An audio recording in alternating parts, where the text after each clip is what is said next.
Good morning, dear student. Today we study the chapter maps. What is a map? A map is a representation or a drawing of Earth's surface or a part of it drawn on a flat surface according to a scale. One map shows a small area and a very fact. Another maps may contain as many as fact as a big book.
Different types of maps are there, out of which I am telling you.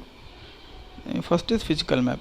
Maps showing natural feature of the earth such as mountain, plateau, plains, rivers, ocean, etc. are called physical map or relief map. Political map. Maps showing town, cities, towns, villages and different countries and states of the different world states of world with different boundaries are called political map. जिसमें आप अधिकतर map देखते होंगे आप state दिखता है, India दिखता है, इंडिया के कैपिटल्स दिखते हैं और इंडिया के अंदर अलग स्टेट्स हैं और यूनियन टेरेटरी उनके बाउंड्रीज दिखते हैं. वो आपका पॉलिटिकल मैप है.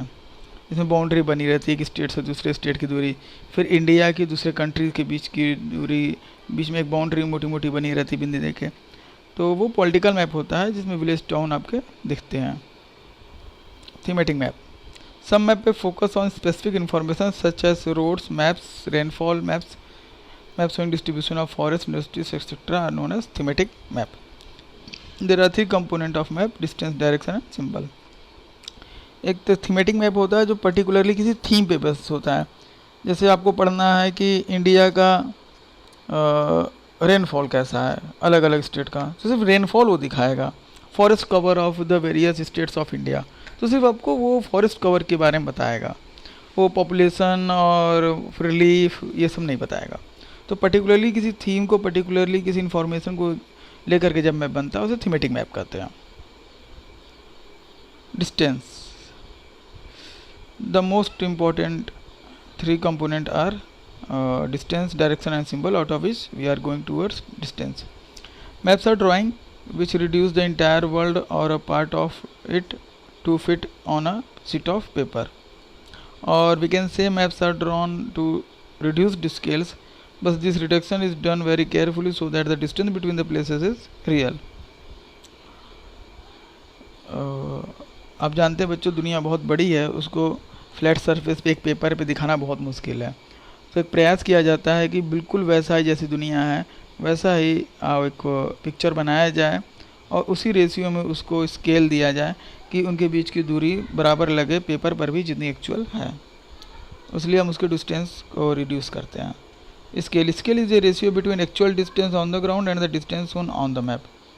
When large areas like continent or countries are to be shown on a paper, then we use a small scale. Scale क्या होता है? रेशियो है actual distance on the earth and and the distance shown on the map. जैसे दो जगह की दूरी 1000 kilometre है, तो 1000 किलोमीटर लंबा मैप तो बना नहीं पाएंगे हम, तो हम बना देते हैं 1000 किलोमीटर इक्वल टू 1 सेंटीमीटर. तो जब दो जगह की दूरी दिखाना होगा 1000 किलोमीटर, तो उसकी जगह हम दोनों के बीच में 1 सेंटीमीटर डिस्टेंस रखेंगे. वो होता है. तो उसी रेशियो में उसको डिस्टेंस हम घटा देते हैं, दैट इज स्केल। अब देखिए जब कोई मैप होता है नीचे NTS लिखा रहता है, मतलब नॉट स्क्वेल, या लिखते हैं 1 centimetre equal to 1000 kilometre, 1 centimetre equal to 10,000 kilometre, नीचे लिखा रहता है। इसे मैं आपको लास्ट में दिखाऊंगा। For example 5 centimetre on the map shown 500 kilometre on the ground, it is called a small scale map. When a small area like your village or town is to be placed shown on the paper, then we use a large scale, that is 5 centimeter. On the map shows 500 meters only on the ground, it is known as large scale map. Large scale maps give more information than a small scale map. दो तरह के scale map होते हैं, one is large scale and other is small scale. Large scale map से हमें ज़्यादा अच्छी जानकारी मिल पाती है और स्मॉल स्केल मैप से थोड़ी कम जानकारियाँ मिल पाती हैं। लार्ज स्केल मैप हम स्मॉल स्केल तब बनाते हैं जब कोई बड़ी जगह को छोटे से एरिया में दिखाना होता है, और जब कोई छोटे से एरिया को जैसे विलेज हुआ या कोई टाउन हुआ उसको दिखाना है, ढेर सारी इन्फॉर्मेशन भी चाहिए, तो लार्ज स्केल मैप बनाते हैं हम। Sketch is a drawing mainly based on the memory and spot observation and not to scale. Sometimes a rough drawing is required of an area to tell where a particular place is located with respect to other places. Your friend may make a rough drawing to show the way to his house. Such a rough drawing is drawn without scale and is called sketch map. Sketch एक rough drawing होता है, हम लोग जैसे copy में नहीं बना लेते हैं बच्चों, ये अपने घर से अपने स्कूल के बीच की दूरी बनाते हुए बताइए बीच में कौन कौन से मेजर प्लेसेस पड़े हैं, तो आप बताएंगे हाँ स्कूल आते समय अपने घर से आप देखते हैं कि रोड पड़ता है, फिर रेलवे स्टेशन आता है, फिर रेलवे लाइन आती है, उसके बाद एयरपोर्ट आता है। तो एक रफ ड्राइंग जो बनाते हैं जिसको नॉट टू स्केल, मतलब स्केल नहीं करते हैं, एक्चुअल डिस्टेंस से उसे कंपेयर नहीं कर सकते, उसको बोलते हैं sketch. Now the direction. Most maps contain an arrow marked with letter N at the upper right hand corner. This arrow shows the north direction. It is called the north line. आपने map में देखा होगा ऊपर north बना रहता है, N लिखा रहता है, वो नॉर्थ डायरेक्शन है, मीन्स उधर ऊपर ही नॉर्थ है। तो उसमें ईस्ट वेस्ट साउथ हम अपने आप से इमेजिन कर लेते हैं कि कहाँ पर होगा, या तो हमें चारों दिखाना होता है या सिर्फ नॉर्थ दिखा दीजिए डायरेक्शन, तो हम समझ में आ जाता है हाँ ठीक है। There are 4 major direction, east west north south, they are called cardinal points. तो जनरली हम 4 जो हमारा डायरेक्शन है उसको कार्डिनल पॉइंट बोलते हैं, ईस्ट वेस्ट नॉर्थ साउथ को। And other 4 intermediate direction are the north east, south west, north west. 4 उनके बीच के डायरेक्शन है, मैं आपको मैप में भी दिखाऊंगा, पिक्चर दिखाऊंगा, समझ में आ जाएगा। ये इंटरमीडिएट डायरेक्शन कहलाते हैं। We can find out the direction of a place with the help of a compass. It is an instrument used to find out many main directions. Its magnetic needle always point towards the north south direction. ये magnetic compass का photo है, देख लीजिए आप लोग। ये हमेशा north south direction में रहता है, इससे हमको मालूम चल जाता है कि इससे नॉर्थ साउथ कहाँ पर है। ये आपके साइंस लैब में होगा, कभी जाइएगा तो वहाँ टीचर से मांगिएगा, दिखा देंगे। मैग्नेटिक कंपास इसको बोलते हैं। इसमें नीडल होती है, वो हमेशा नॉर्थ साउथ डायरेक्शन में होती है। अभी तक आप लोगों ने मेन 3 चीज़ें थी मैंने बताई थी, जिनमें से आप देखिए, आपने देख लिया distance, direction and symbol. Distance मैंने पढ़ा दिया आपको, अब मैंने डायरेक्शन भी पढ़ा दिया, last is symbol. It is not possible to draw on a map the actual shape and size of different features such as building, road, bridges, trees, railway lines, etc. So they are shown by using certain letters, sets, colors, picture and lines. These symbols gives a lot of information in a limited space. With the use of these symbols, maps can be drawn easily and are simple to read. Maps have a universal language that can be understood by all. There is an international agreement regarding the use of symbols. These are called conventional symbols. वैसे जब कोई map आप देखिए तो आप देखते होंगे कहीं कहीं ट्रायंगल, कहीं स्क्वायर, कहीं गोला, कहीं सर्कल, कहीं लाइन, कहीं ब्रोकन लाइंस, इस तरह सिंबल्स रहते हैं, उनका कुछ मतलब होता है। और सारी चीज़ें तो हम दिखा नहीं सकते मैप में actually, road line, railway line, तो उनको हम सिंबल्स के माध्यम से कोशिश करते हैं जहाँ तक हो सके दिखाएं कि लोग को मालूम चल सके कि मैप में इस जगह पे क्या क्या आसपास हैं। तो उसके लिए इंटरनेशनल लेवल पे कुछ साइंस सिंबल्स बनाए गए हैं जिसको हर कंट्री फॉलो करता है, जो कि मैप कहीं भी ले जाइए तो अंडरस्टूड रहता है। किसी भी देश का मैप हो, कुछ कन्वेंशनल साइंस ऐसे बनाए सिंबल्स जो सबको फॉलो करने पड़ते हैं। प्लान। अब plan is a drying of A small area on a large scale. अब आपने स्केच पढ़ा था, उसी तरह प्लान है। Plan is a drying of A small area on large.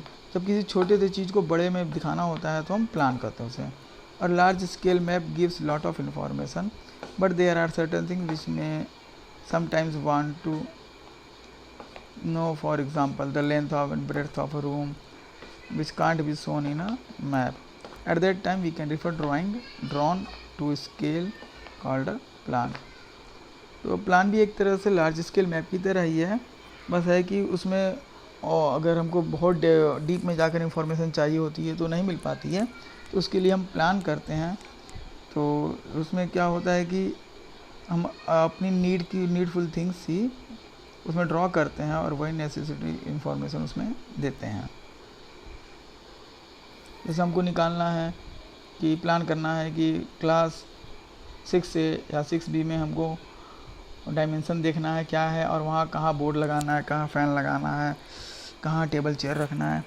तो उसको एक बड़े से शीट पे हम बनाएंगे क्लास, फिर चेयर टेबल उसमें बनाएंगे, उसके बाद सिंबल्स बनाएंगे कहाँ ब्लैक बोर्ड लगेगा। छोटी चीज़ें जो बड़े में देखना होता है, प्लान करना होता है, उसको प्लान करते हैं। Mind mapping. आप याद कैसे रखेंगे? इतना चीज़ तो आप पढ़े लिए, आप याद कैसे रखेंगे? उसके लिए ये है different type of maps and the component of map. Physical map example map showing mountains, plateaus, reverse, oceans. Political map example cities, towns, villages. Thematic map rainfall, industries etcetera. Main thing distance, direction and symbol component of the maps. और scale, distance के लिए हम scale का use करते हैं, large scale या small scale. Direction mainly there are 4 types of direction. There are known as cardinal points: east, west, north, south. Intermediate points: northeast, northeast, southeast, northwest, southwest. 8 intermediate points are there. Symbol: these are conventional symbols which is accepted by all countries. Thank you. Now the lesson is over. Some more things I want to show you, just wait.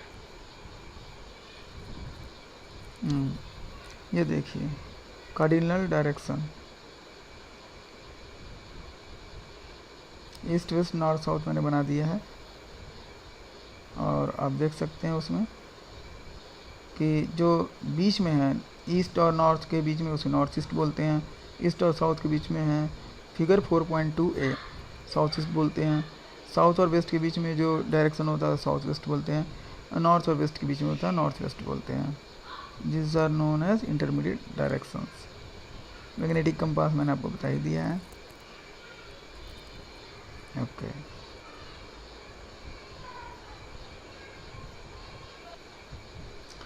हाँ, मैंने आपसे बोला था मैं आपको दिखाऊंगा conventional symbols. ये convention symbols जिसको पूरा वर्ल्ड मानता है, और जब भी बनाया जाता है मैप तो इनको ध्यान में रख के बनाया जाता है, और लगभग यही चीज़ें फॉलो होती हैं। यही चीज़ें, रेड लाइन बनाना है तो ऐसे ही बनेगा। रोड्स के लिए 2 लाइन्स होंगी, और जो ब्रोकन लाइन्स है वो अनमेटल रोड के लिए है। इंटरनेशनल बाउंड्री बनानी है तो मोटी लाइन रहेगी, बीच में बिंदी रहेगी। स्टेट बाउंड्री बनानी है तो थोड़ी पतली लाइन रहेगी। डिस्ट्रिक्ट लेवल की ब्रोकन लाइन्स हैं। रिवर्स के लिए बहता है, वेल के लिए एक बिंदी जैसा है। टेंपल और चर्च के लिए आपने देखा ऊपर क्रॉस लगा, ऊपर प्लस लगा हुआ है। मॉस्क के लिए बना है। पोस्ट ऑफिस के लिए पीओ लिखते हैं। पोस्ट एंड टेलीग्राफ ऑफिस के लिए पीटीओ लिखते हैं। पुलिस स्टेशन के लिए पीएस लिख देते हैं। ट्रीज़ को ग्रीन में दिखाते हैं, ग्रासेस को ग्रीन ग्रास देखिए जैसे बना हुआ है वैसे दिखाते हैं। तो ये कन्वेंशनल सिंबल्स हैं, इनका यूज़ करके हम मैप बनाते हैं। ज़्यादा से ज़्यादा इन्फॉर्मेशन डालते हैं जिससे कि मैप जो भी पढ़ रहा हो उसको ज़्यादा से ज़्यादा फ़ायदा मिल सके. So this lesson is over. If you have any problem, then ask me. Thank you.